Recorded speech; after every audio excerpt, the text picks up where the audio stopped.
Je suis Jason Miller, j'ai 28 ans, et jusqu'au mois dernier, je pensais avoir une famille normale. Malgré mon succès en tant que cadre dans la tech, mes parents n'ont jamais tout à fait approuvé mon choix de carrière. Rien ne m'avait préparé à ce jeudi soir où j'ai déverrouillé la porte de mon Penthouse, enlevé mes chaussures et vu mon téléphone s'allumer avec 58 appels manqués et 20 messages.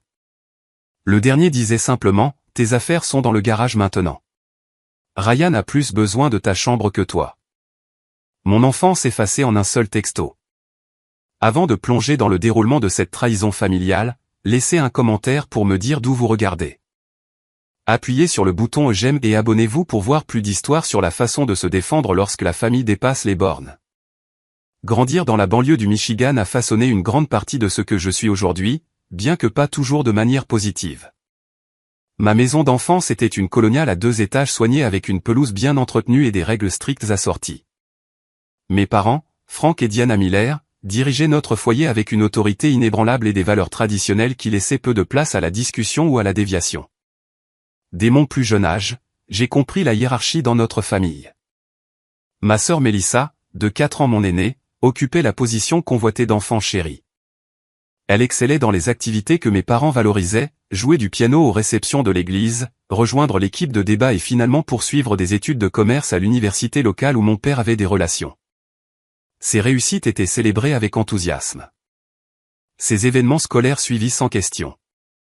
Ses opinions valorisées à table. Mes intérêts étaient différents. Les ordinateurs m'ont fasciné dès que mon école primaire a eu son premier laboratoire informatique. Je passais des heures à apprendre les bases de la programmation, à créer des jeux simples et à explorer le potentiel de la technologie. Ces activités étaient vues avec suspicion dans notre foyer. Jouer avec des ordinateurs, disait mon père avec mépris, ça ne mettra jamais de nourriture sur la table comme une vraie carrière. L'entreprise familiale était la Quincaillerie Miller, un magasin que mon grand-père avait lancé et que mon père avait étendu à 3 emplacements à travers le comté. Il était entendu, bien que jamais directement déclaré, que je rejoindrais finalement l'entreprise. Mon aptitude pour la technologie était traitée comme une phase dont je sortirais, pas comme un véritable cheminement de carrière. Le magasin a soutenu cette famille pendant 2 générations, me rappelait mon père. Il a payé pour cette maison, tes vêtements, ta nourriture. Il y a de la dignité à continuer ce que ton grand-père a construit. Le lycée a apporté les premiers conflits majeurs. Alors que mes pères recevaient des félicitations pour leur lettre d'acceptation à l'université, mes parents ont réagi à ma bourse en informatique avec une déception visible. 4 ans gâchés pour quelque chose sans avenir, a soupiré ma mère quand je leur ai montré la lettre de récompense. Ton cousin Thomas est déjà directeur adjoint au magasin de Northside et il n'a que 19 ans. Malgré leur désapprobation, je suis parti pour l'université, déterminé à tracer ma propre voie. Ces 4 années ont été transformatrices, des cours stimulants, des professeurs inspirants et des pairs qui partageaient mon enthousiasme pour la technologie. Pour la première fois, mes intérêts étaient validés plutôt que rejetés. Après l'obtention du diplôme sont venues les années de vaches maigres qui ont testé ma résolution. Mon premier emploi dans une start-up en difficulté payait à peine assez pour partager un appartement avec 3 colocataires. Les journées de travail de 16 heures étaient courantes, alimentées par des nouilles instantanées et la conviction que nous construisions quelque chose d'important. Lorsque l'entreprise a fait faillite 18 mois plus tard, j'ai passé des semaines à dormir sur les canapés d'amis, à prendre des travaux de codage en freelance et à ignorer les messages vocaux de mon père suggérant qu'il était temps d'arrêter de jouer et de rentrer à la maison. La percée est venue de manière inattendue. Une application que j'avais développée le week-end, un outil pour aider les petites entreprises à gérer leur stock, a attiré l'attention d'un capital risqueur lors d'un événement de réseautage. En 6 mois, j'avais un financement, une petite équipe et une base d'utilisateurs croissante. 3 ans plus tard, lorsqu'une grande entreprise technologique nous a acquis, j'ai rejoint leur équipe de direction en tant que directeur du développement produit et j'ai finalement été promu vice-président. Le succès financier n'a pas amélioré ma relation avec mes parents. Au contraire, il a souligné les différences fondamentales de nos valeurs. Il considérait ma carrière comme de la chance plutôt que du mérite, temporaire plutôt que durable. Les appels téléphoniques à la maison devenaient des exercices d'évitement, ma mère demandant quand je me poserais et mon père suggérant que je devrais investir mon argent d'ordinateur dans l'expansion de l'entreprise familiale de quincaillerie. Pendant ce temps, ma sœur Melissa avait suivi le chemin attendu, épousant Ryan peu après l'université et prenant un poste de direction au magasin familial. Mais leur récit parfait a commencé à montrer des fissures lorsque Ryan a perdu son emploi de comptable en raison d'une restructuration d'entreprise. Le premier de nombreux postes qu'il allait enchaîner. À chaque fois, il y avait une explication qui l'exonérait de toute responsabilité: patron difficile, lieu de travail toxique, mauvaise gestion de l'entreprise. À mesure que l'emploi de Ryan devenait de plus en plus sporadique, le soutien de mes parents restait inébranlable. Ils offraient une aide financière, des relations professionnelles et une compréhension sans fin. Ryan traverse une période difficile, expliquait ma mère. Il a un tel potentiel, mais la bonne opportunité ne s'est pas encore présentée. Le contraste avec leur traitement de mes premières luttes était frappant. Lorsque j'avais fait face à des revers, le message était clair: c'était la conséquence de mauvais choix. Pour Ryan, les revers étaient des circonstances malheureuses arrivant à une personne méritante. Malgré la relation tendue, j'ai maintenu le contact et fourni un soutien financier en cas de besoin. J'ai payé l'opération du genou de mon père lorsque leur assurance a refusé la couverture. J'ai couvert le déficit de la taxe foncière lorsque la quincaillerie a eu une année difficile. J'ai envoyé ma mère en croisière pour son 60e anniversaire, ses premières vacances en 15 ans. Ces gestes étaient acceptés avec une reconnaissance minimale, traités presque comme des obligations plutôt que de la générosité. C'était la dynamique familiale complexe que j'avais appris à naviguer à distance. Mes visites à la maison sont devenues moins fréquentes, généralement limitées aux grandes vacances et aux événements familiaux. Ma chambre d'enfance est restée largement inchangée, un musée d'une version plus jeune de moi-même que mes parents semblaient préférer. La pièce contenait des vestiges de mes anciens trophées de débat, rubans de foire scientifique et l'ordinateur de bureau où j'avais écrit mes premières lignes de code. Je n'avais aucune idée que cet équilibre fragile était sur le point de s'effondrer, ou que ma chambre d'enfance deviendrait le champ de bataille d'une confrontation familiale qui couvait depuis des décennies. Le jour où tout a changé avait commencé assez ordinairement. Je suis arrivé au bureau à 7h30 du matin, me préparant pour des réunions consécutives concernant le lancement de notre nouveau produit. L'équipe de développement avait rencontré des problèmes d'intégration nécessitant une attention immédiate, et j'ai passé des heures dans la salle de conférence à travailler sur des solutions avec les ingénieurs et les chefs de projet. À 18h, nous avions résolu les problèmes critiques et établi un nouveau calendrier pour la sortie. Je suis finalement sorti pour prendre le dîner au café d'en face, laissant mon téléphone en charge dans mon bureau. L'ironie technologique ne m'a pas échappé, un dirigeant de la tech déconnecté de ses appareils pendant près de 10 heures. Ce n'est qu'après être retourné à mon bureau vers 20h que j'ai vérifié mes notifications. L'écran affichait un arriéré qui m'a noué l'estomac, 58 appels manqués et 20 SMS. La plupart venaient de ma mère et de ma sœur, avec quelques-uns de mon père. Ma première pensée fut que quelqu'un avait été blessé ou pire. Le cœur battant, j'ai fait défiler jusqu'au premier message de ce matin-là. Maman 9h13, Jason, appelle-moi dès que tu as ce message. Nous devons discuter de quelque chose d'important concernant la maison. Mélissa 9h47, maman a dit qu'elle t'avait appelé. Rappelle-la. C'est à propos de Ryan. Maman 10h22, Jason, c'est urgent. S'il te plaît, appelle à la maison. Les messages ont continué à devenir de plus en plus insistants tout au long de la journée. En début d'après-midi, le ton était passé de l'urgence à l'accusation. Maman 13h35, ton silence est très décevant. C'est une affaire de famille qui nécessite ton avis. Papa 14h05, ta mère a essayé de te joindre toute la journée. Le moins que tu puisses faire est de répondre. Mélissa 15h08, sérieusement, tu ne peux pas prendre 5 minutes pour rappeler. Certains d'entre nous ont de vrais problèmes à régler. Ce sont les messages de fin d'après-midi qui ont révélé la situation réelle et ils m'ont frappé comme un coup physique. Maman 16h22, puisque tu ne réponds pas, nous avons pris la décision sans toi. Ryan et Mélissa doivent emménager temporairement. Ryan utilisera ta chambre. Nous convertissons le garage pour tes visites. C'est ce que la famille fait l'un pour l'autre. Mélissa 17h10, maman t'a parlé de la situation de la chambre. Ryan a encore perdu son travail et notre propriétaire vend l'immeuble. Nous devons économiser de l'argent et aider maman et papa.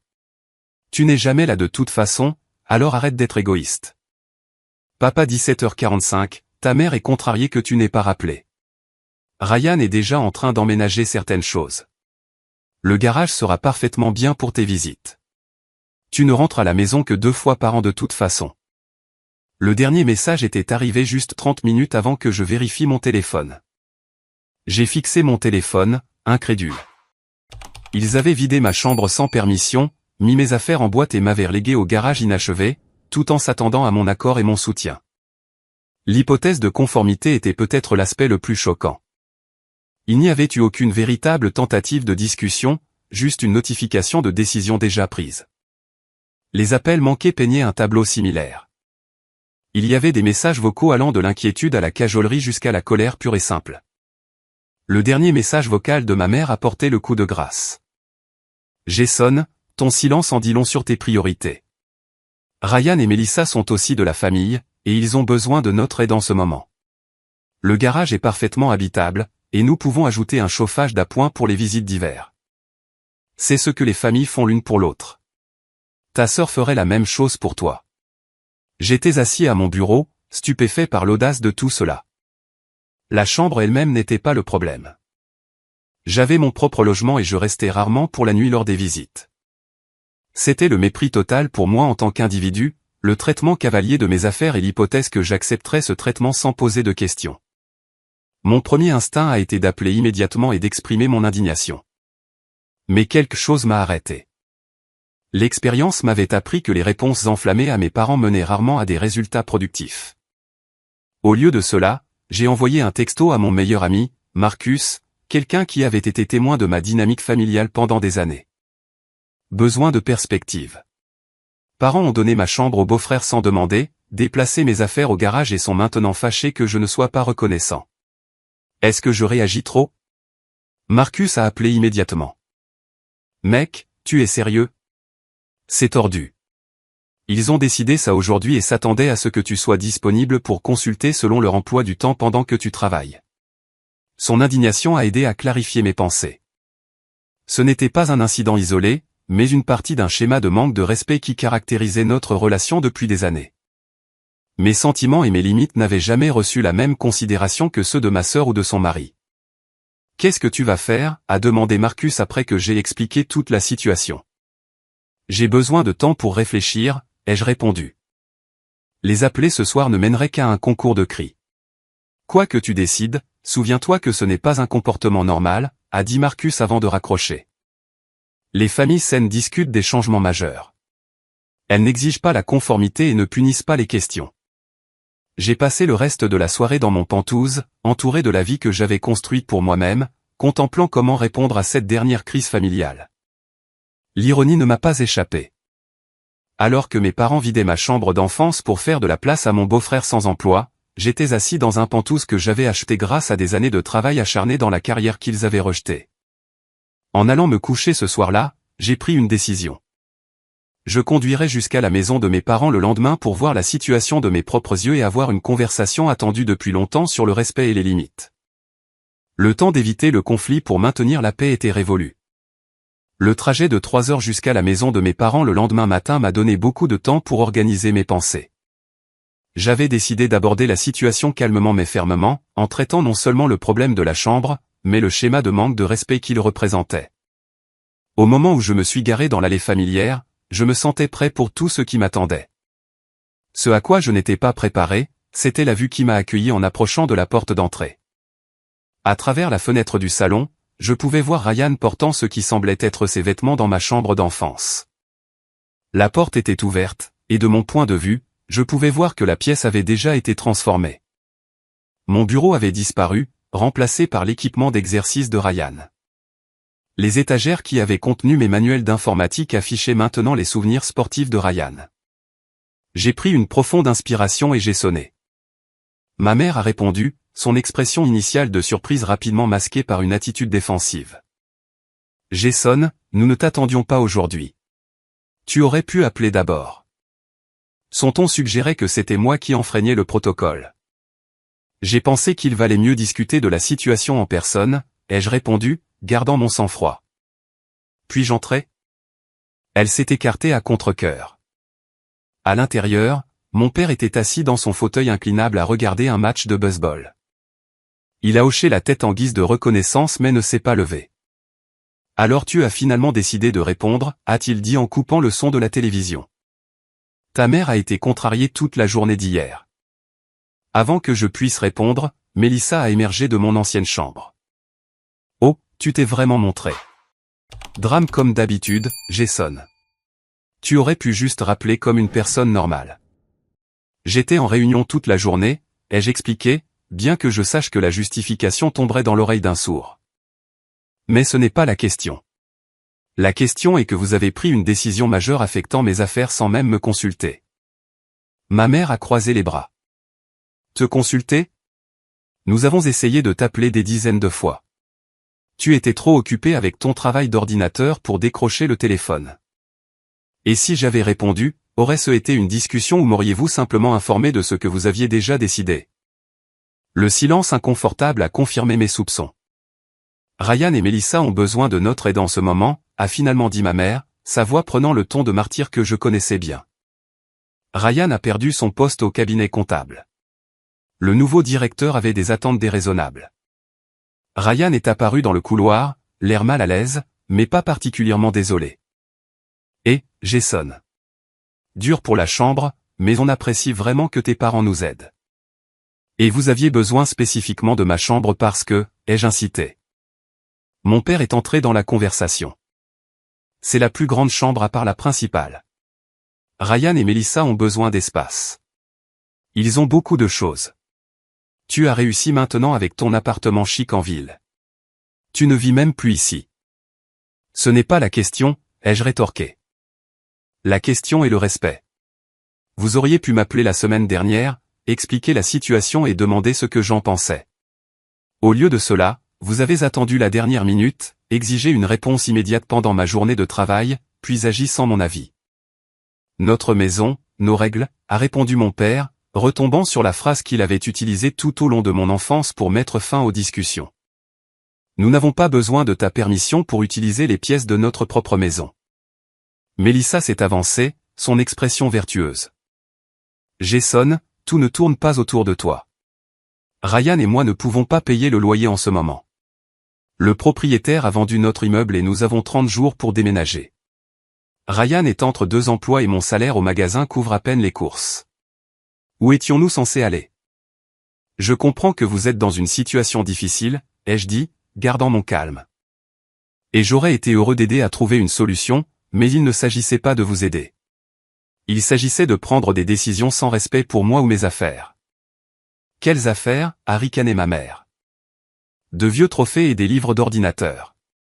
Nous avons tout emballé soigneusement. Tout est dans le garage. Laissez-moi voir, ai-je dit, me dirigeant vers la porte latérale qui menait au garage. Ce que j'y ai trouvé m'a envoyé une onde de choc. Mes affaires n'avaient pas été emballées soigneusement, comme le prétendait ma mère. Elles avaient été jetées à la hâte dans des sacs poubelles et des boîtes en carton.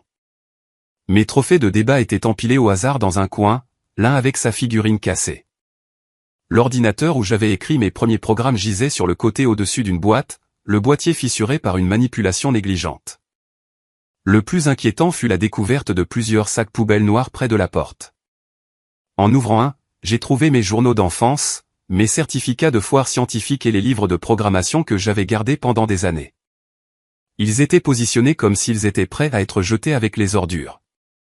Je suis retourné au salon, la colère menaçant maintenant de submerger mon attitude calme. Vous prévoyiez de jeter mes affaires. Nous devions faire de la place, a répondu ma mère sur la défensive. Ces vieux papiers et livres ne faisaient que prendre la poussière. Ces vieux papiers incluaient mes premiers prix en programmation, la carrière que vous avez rejetée pendant des années, m'équipez maintenant pour beaucoup de choses dont vous avez besoin. Mon père a agité la main avec dédain. S'ils sont si importants, prends-les avec toi. Nous te rendions service en débarrassant les choses enfantines. Alors que nous discutions, Ryan a émergé de ma chambre portant l'un de mes vieux sweatshirts d'université. Voyant mon expression, il a haussé les épaules. Ta mère a dit que ça ne te dérangerait pas si j'utilisais certains des vêtements que tu as laissés derrière toi. Pas de raison qu'ils restent dans un placard. C'est alors que ma sœur a prononcé ce qu'elle pensait clairement être le dernier mot sur la question. Jason, nous avons besoin que tu participes pour la conversion du garage. Papa a eu une estimation, et ça coûtera environ 3000 $ pour le rendre habitable pour tes visites. Puisque c'est toi qui l'utiliseras, tu devrais couvrir le coût.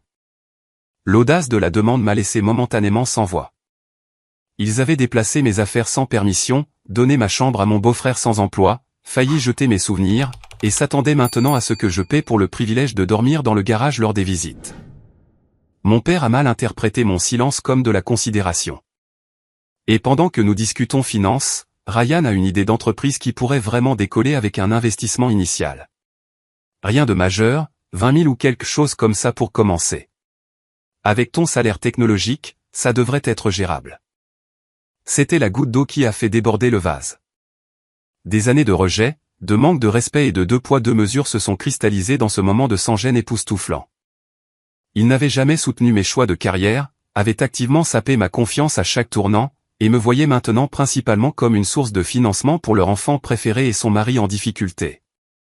Laissez-moi m'assurer que je comprends bien, ai-je dit, ma voix stable malgré mon tourment intérieur. Vous voulez que je paie 3 000 $ pour convertir le garage où vous m'avez banni après avoir donné ma chambre à Ryan. De plus, vous voulez que j'investisse 20 000 $ dans une entreprise commerciale pour Ryan qui a perdu plus de... Combien d'emplois maintenant? Ce n'est pas juste, a interjeté Mélissa. Ryan a eu de la malchance avec les employeurs. Tout le monde n'a pas un traitement spécial dans le monde de la tech comme toi. Il ne s'agit pas de l'historique d'emploi de Ryan, ai-je répondu.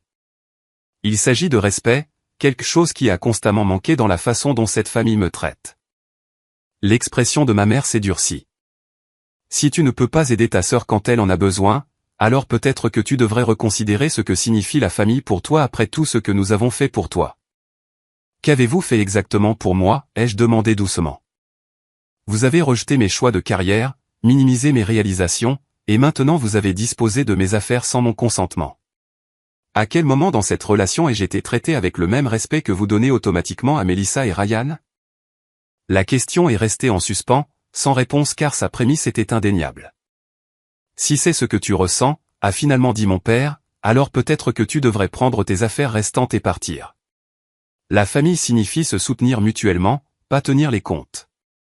C'est exactement mon point, ai-je répondu.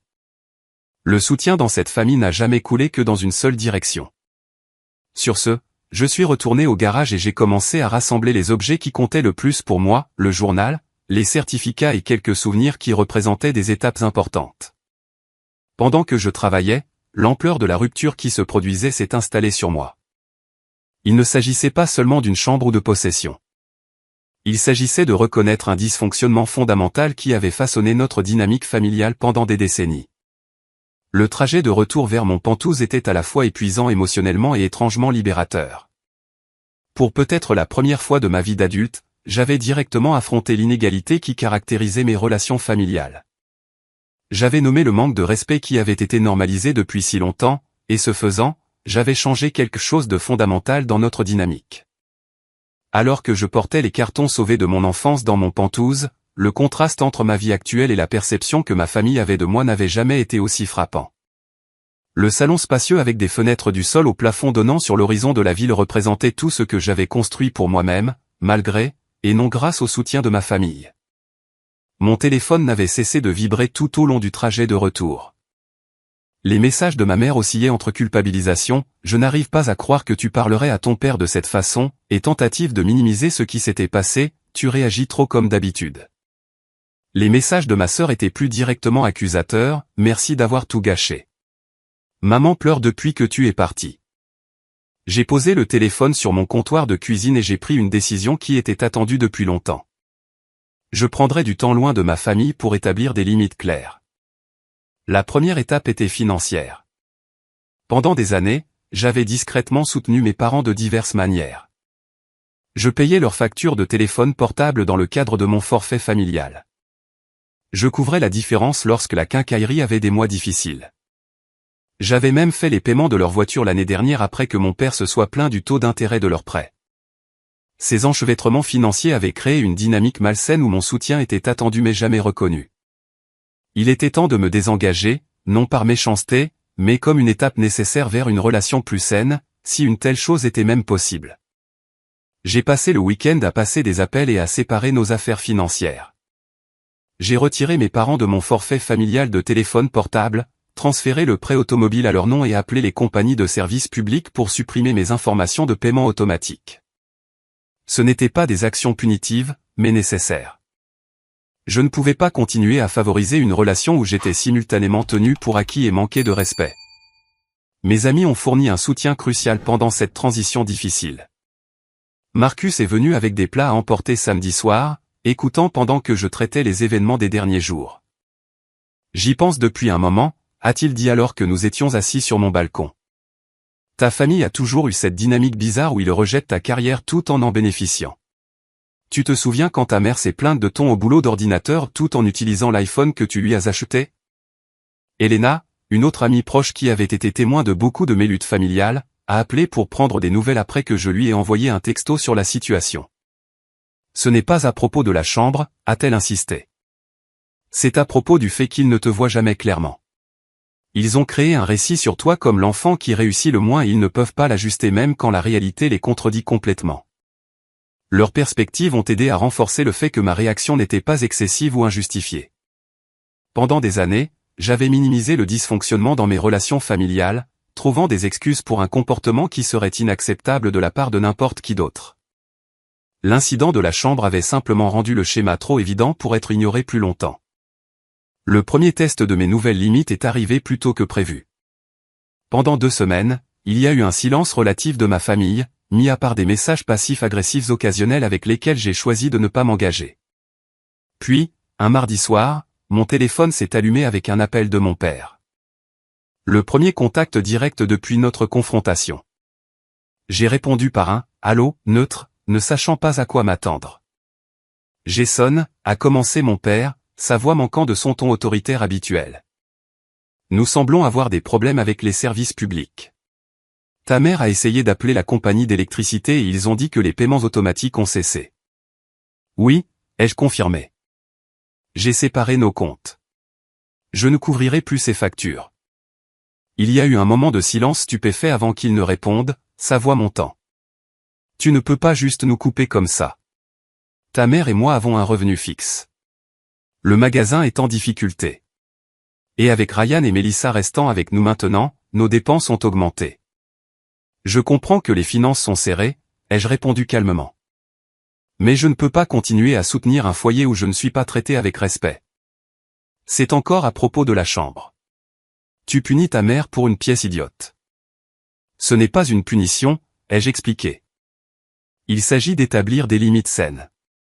Pendant des années, j'ai fourni un soutien financier alors que mes choix de carrière étaient rejetés et mes affaires traitées négligemment. Cette dynamique doit changer.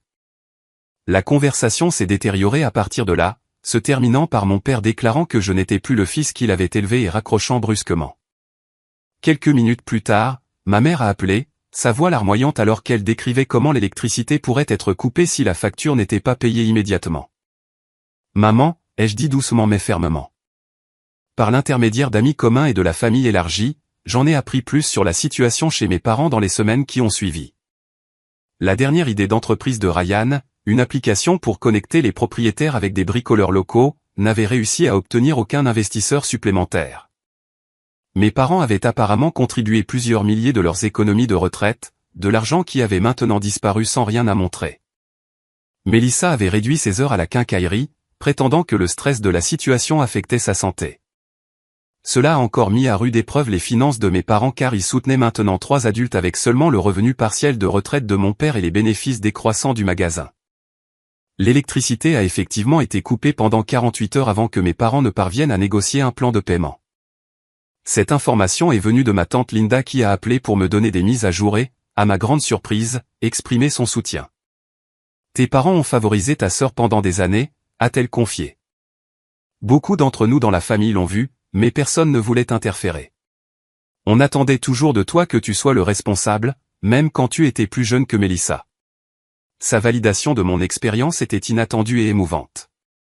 Pendant si longtemps, je m'étais demandé si ma perception de la dynamique familiale était exacte ou si j'étais trop sensible.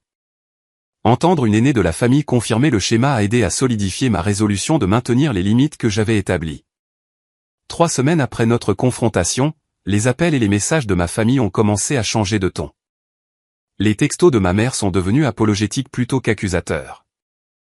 Mon père a laissé un message vocal reconnaissant que les choses auraient pu être mieux gérées concernant ta chambre.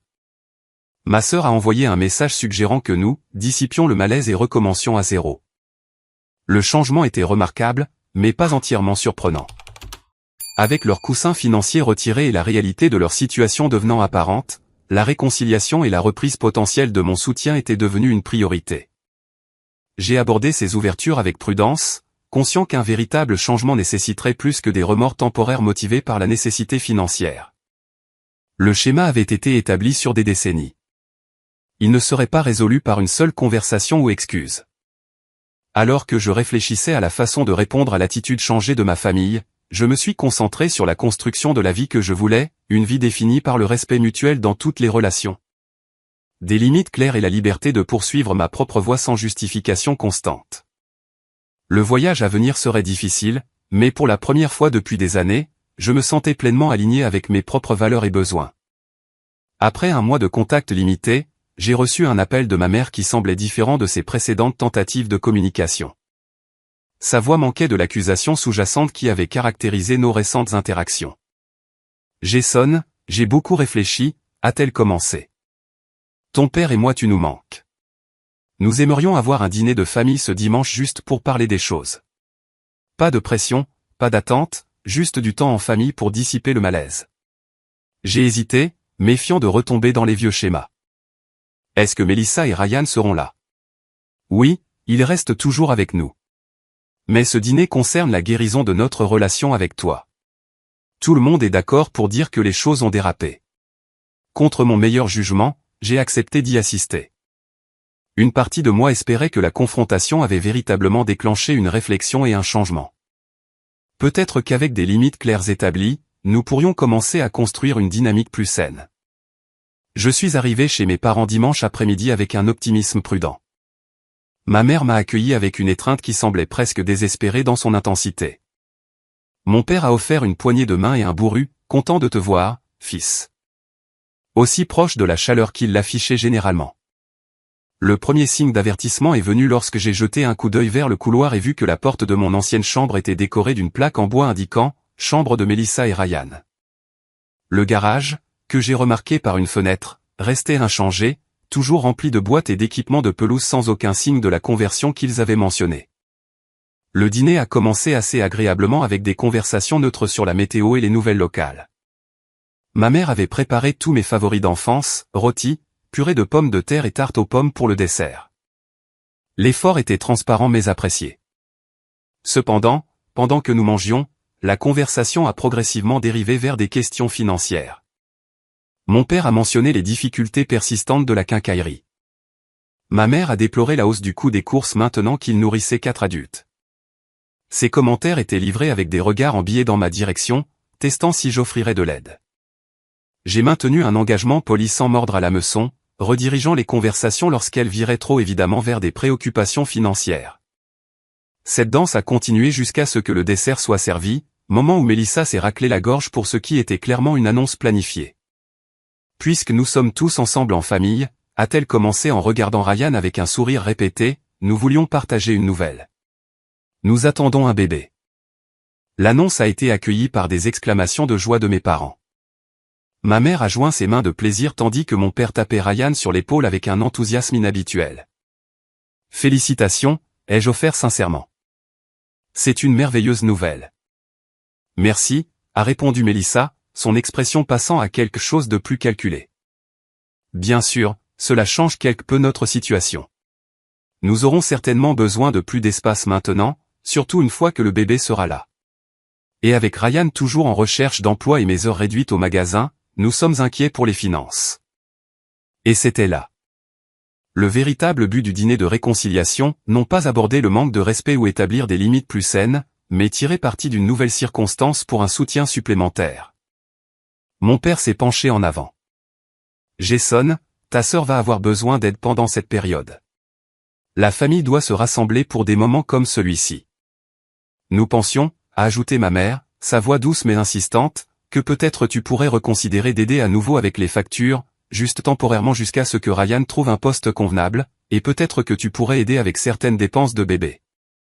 Les berceaux et les poussettes sont si chers de nos jours. La manipulation était si transparente que j'ai failli rire. Il m'avait invité à dîner sous prétexte de réconciliation uniquement pour me tendre une embuscade avec de nouvelles attentes financières déguisées en obligations familiales. Je remarque que le garage est toujours intact, ai-je observé en changeant de sujet. Je pensais que vous prévoyiez de le convertir en un espace pour moi. Ma mère a agité la main avec dédain. Eh bien, avec la nouvelle du bébé, nous devrons peut-être repenser ce plan. Le garage pourrait faire une bonne salle de jeu éventuellement, mais c'est une discussion pour une autre fois. Je vois, ai-je répondu, les pièces se mettant en place. Donc, ma chambre est définitivement celle de Mélissa et Ryan. Maintenant, le garage deviendra une salle de jeu, et mon rôle est de financer tout cela tout en n'ayant aucun espace à moi dans la maison familiale. Ne sois pas si dramatique, a claqué Mélissa. Il s'agit d'un bébé, ta nièce ou ton neveu. Vas-tu vraiment faire de ça une histoire d'arrangement de chambre? Ce n'est pas à propos des chambres, ai-je expliqué calmement. C'est à propos de schémas de comportement. Je suis venu ici ce soir en espérant que notre conversation précédente avait mené à une réflexion sur la façon dont cette famille me traite. Au lieu de cela, je trouve que rien n'a changé à part la stratégie pour demander de l'argent. L'expression de mon père s'est assombrie. Donc, tu n'aideras pas ta sœur après tout ce que nous avons fait pour toi. Qu'avez-vous fait exactement pour moi, ai-je demandé, faisant écho à la question de notre confrontation précédente. Quand avez-vous soutenu mes choix ou célébré mes succès? Quand avez-vous traité ma carrière comme précieuse plutôt que de la rejeter comme jouer avec des ordinateurs? Nous t'avons donné un toit, a interjeté ma mère. Nous t'avons nourri, habillé, éduqué. Ce sont des responsabilités parentales de base, ai-je rétorqué. Ce ne sont pas des faveurs spéciales qui exigent une dette à vie. Ryan, qui avait été inhabituellement silencieux, a finalement pris la parole. Écoute, Jason, je sais que les choses ont été tendues, mais avec le bébé qui arrive, nous devons mettre de côté nos différends. Ta sœur va être mère. Cela ne signifie-t-il rien pour toi? Bien sûr que si, ai-je répondu. Et je serai heureux d'être impliqué dans la vie de ma nièce ou de mon neveu. Mais cette implication ne peut pas être assortie de conditions financières ou être utilisée comme levier pour extraire un soutien. La façade de la réconciliation s'est effondrée entièrement à ce moment-là. Mon père m'a accusé d'être égoïste et ingrat. Ma mère s'est retirée dans les larmes et les commentaires culpabilisants sur la loyauté familiale. Mélissa alternait entre la colère et la détresse performative sur le stress affectant sa grossesse.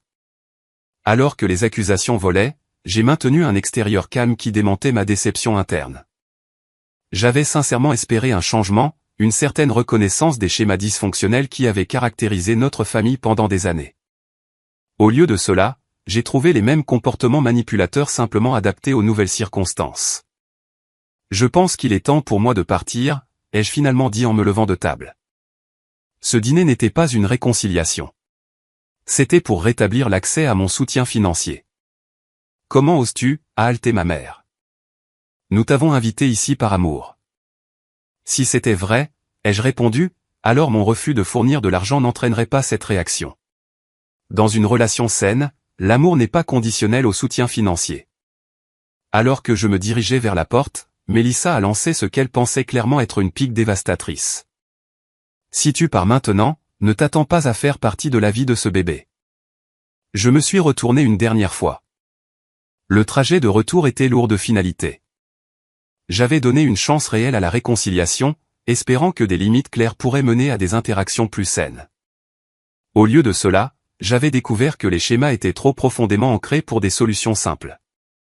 Aussi douloureuse que fut la réalisation, elle apportait aussi de la clarté. Aller de l'avant nécessiterait d'accepter que la dynamique familiale pourrait ne jamais changer. Mes options étaient de continuer à participer au dysfonctionnement ou de construire une vie définie par des relations plus saines, même si cela signifiait créer une distance avec ma famille d'origine. Cette nuit-là, j'ai pris la décision difficile de bloquer temporairement les numéros de ma famille.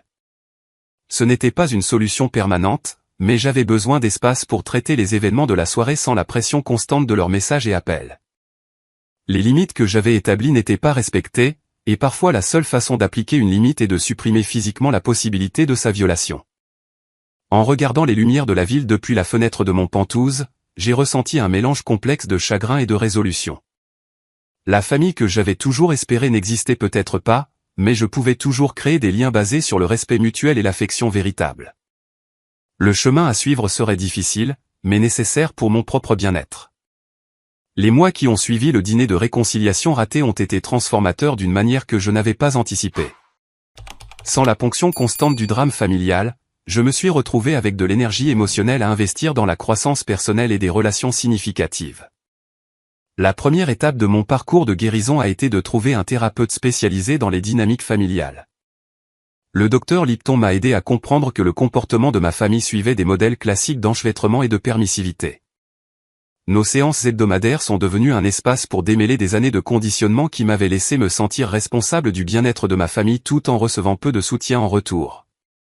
Ce que vous décrivez est une dynamique courante dans les familles avec un fort identifié et un nécessiteux identifié, a-t-elle expliqué lors d'une séance particulièrement perspicace. Dès votre plus jeune âge, vous avez été désigné comme autosuffisant et capable, tandis que votre sœur était perçue comme nécessitant une aide et des ressources supplémentaires. Ces rôles s'auto-renforcent avec le temps. Comprendre le schéma n'a pas immédiatement éliminé la culpabilité et le doute qui faisaient surface régulièrement. Il y avait des nuits où je remettais en question ma décision d'établir des limites fermes, me demandant si je réagissais de manière excessive ou si j'étais inutilement dur. Le docteur Lipton m'a aidé à reconnaître ces pensées comme le résultat d'années de conditionnement plutôt que comme des réflexions précises de la situation. La culpabilité saine motive la réparation lorsque nous avons véritablement fait du tort à quelqu'un, a-t-elle noté. Ce que vous vivez est une culpabilité toxique, la fausse croyance que fixer des limites appropriées est en quelque sorte nuisible aux autres. À mesure que ma perspective changeait, j'ai commencé à renouer avec des membres de la famille élargie qui avaient été témoins de la dynamique de l'extérieur. Ma tante Linda est devenue une source inattendue de soutien et de validation. Au cours d'une longue conversation téléphonique, elle a partagé des observations confirmant que mon expérience n'était ni imaginée ni exagérée. Tes parents ont toujours eu des attentes différentes pour toi et Mélissa, a-t-elle confirmé. Quand tu avais 16 ans et que tu voulais aller à ce camp d'été de codage, ils ont dit que c'était trop cher, mais la même année, ils ont dépensé 2 fois plus pour la virée shopping de Mélissa avant l'université. Beaucoup d'entre nous l'ont remarqué, mais ce n'était pas notre place d'intervenir.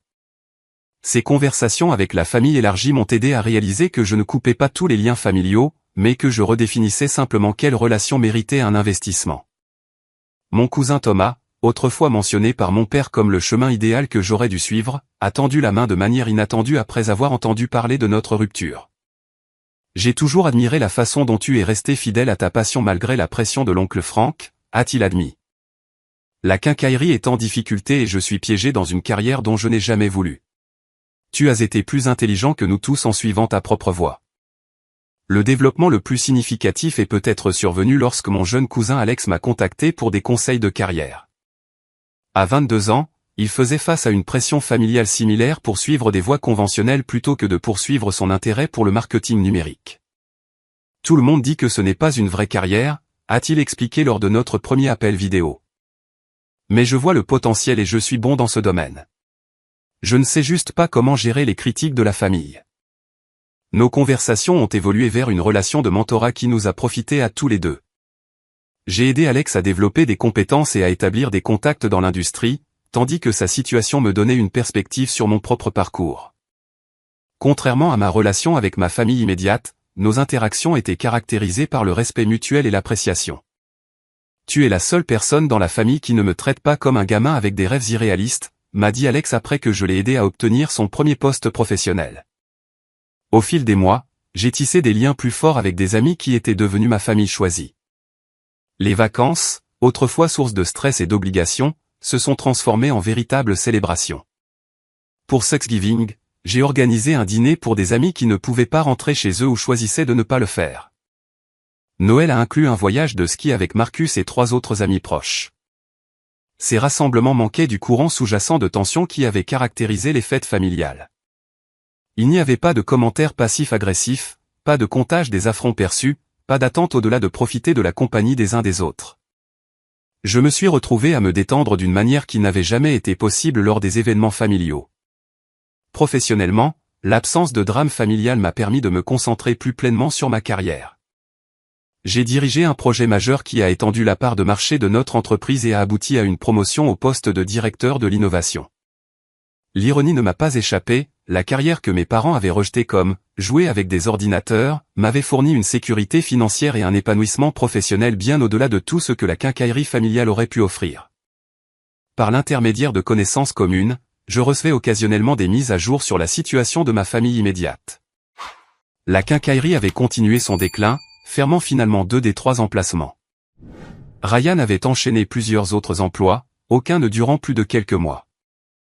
Mélissa avait donné naissance à un petit garçon, mes parents assumant la responsabilité financière principale de nombreuses dépenses. Ces mises à jour ne déclenchaient plus la culpabilité et la responsabilité qu'elles auraient autrefois provoquées. J'avais fini par comprendre que mon soutien financier avait favorisé le dysfonctionnement plutôt que d'aider. En retirant ce soutien, j'avais forcé une confrontation avec la réalité qui, bien que douloureuse, était nécessaire pour toute possibilité de changement véritable. 6 mois après notre dernière interaction, ma mère a envoyé un email qui se distinguait de ses communications précédentes.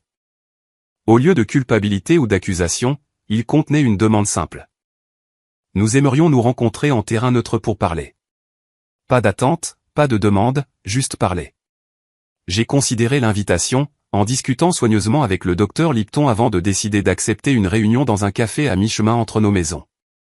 L'emplacement était symbolique, ni leur territoire ni le mien, mais un espace neutre où nous pourrions interagir en tant qu'adultes sans l'histoire chargée de la maison familiale. En conduisant vers la réunion, je me suis rappelé les limites que j'avais établies et les progrès que j'avais réalisés. Quoi qu'il arrive lors de cette rencontre, je ne sacrifierai pas mon bien-être au nom d'une harmonie artificielle. Une véritable réconciliation, si elle était possible, devrait être construite sur l'honnêteté et le respect mutuel plutôt que sur la prétention qui avait caractérisé notre tentative précédente. 1 an après l'incident de la chambre qui avait catalysé des changements si profonds dans ma vie, j'étais assis en face de mes parents dans un coin tranquille du Riverside Café. L'emplacement neutre avait été une condition non négociable de mon accord pour nous rencontrer. Ma mère semblait plus âgée que dans mes souvenirs, des lignes de stress évidentes autour de ses yeux. Mon père, toujours robuste et autoritaire dans mes souvenirs d'enfance, semblait diminuer d'une certaine manière, ses épaules légèrement voûtées. « Merci d'avoir accepté de nous voir », a commencé ma mère, ses mains serrées autour de sa tasse de café. « Ça signifie beaucoup. » J'ai hoché la tête, attendant d'entendre leur but plutôt que de remplir le silence de réassurance. Mon père s'est raclé la gorge. L'année passée a été difficile. Le magasin est maintenant réduit à l'emplacement d'origine.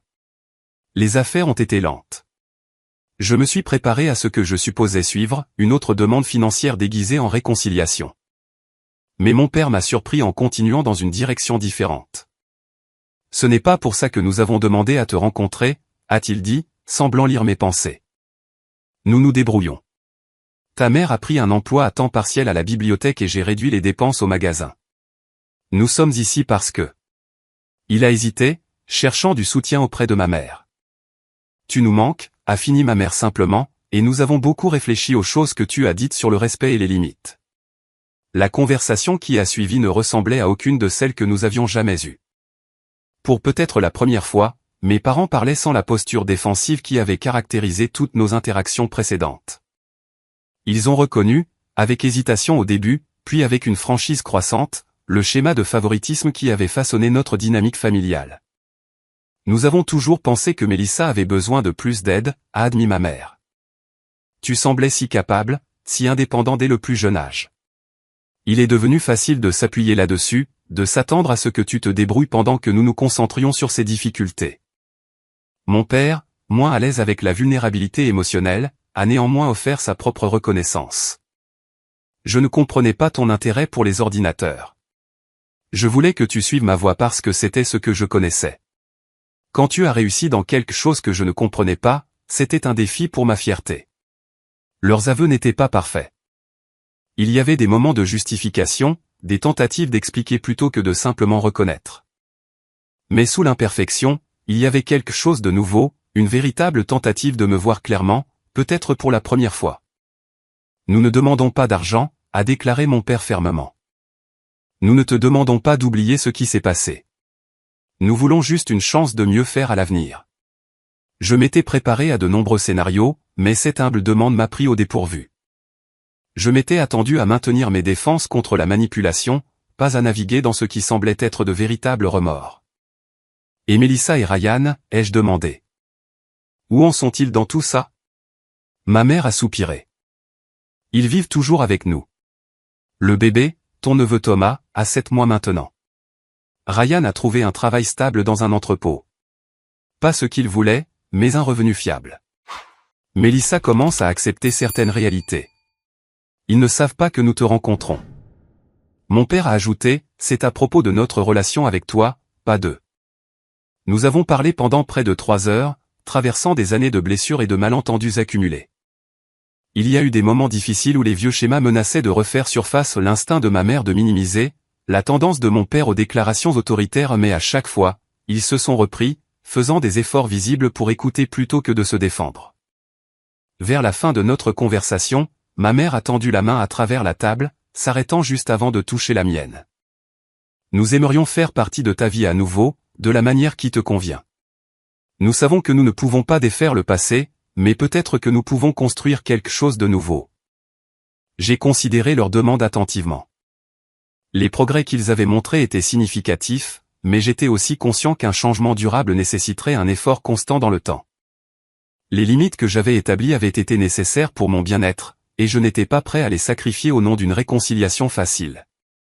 J'aimerais ça aussi, ai-je finalement dit, mais ça doit être différent d'avant. Je ne peux pas revenir à l'ancienne dynamique. Nous comprenons, a hoché mon père. Nous ne demandons pas ça. Nous avons convenu de commencer petit. Des appels téléphoniques occasionnels, peut-être un dîner une fois par mois. Pas d'enchevêtrement financier, pas d'attente au-delà du respect mutuel. C'était un début timide, mais construit sur une fondation plus honnête que nous n'en avions jamais eu auparavant. Quant à Mélissa et Ryan, j'ai exprimé ma volonté de rencontrer mon neveu éventuellement, mais j'ai clairement indiqué que ma relation avec eux devrait évoluer séparément de ma relation avec mes parents.